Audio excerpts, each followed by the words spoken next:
राधे राधे दोस्तों, आज मैं आप लोगों को कुछ अटैकिंग एंड ब्लॉकिंग के बारे में बताना चाहता हूं, जिससे कि आप अपनी आत्मरक्षा स्वयं कर सकते हैं। तो दोस्तों, ये कुछ एडवांस पंच हैं जिनके द्वारा आप अपनी आत्मरक्षा स्वयं कर सकते हैं।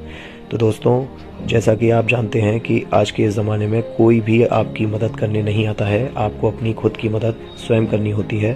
तो दोस्तों, ये कुछ 7 काउंट्स ब्लेड हैं, जिसको प्रैक्टिस करके आप सामने वाले की, जो भी आपका दुश्मन है, आप उसकी बहुत ही बुरी हालत कर सकते हैं अगर आप इनको अच्छे से प्रैक्टिस करते हैं। तो दोस्तों, ये कुछ ऑन द स्पॉट ब्लॉकिंग्स हैं जिसके द्वारा आप अपनी चारों तरफ से आत्मरक्षा कर सकते हैं।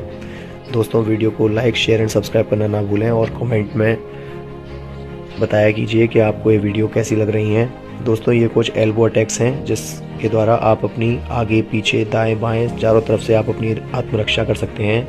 धन्यवाद दोस्तों।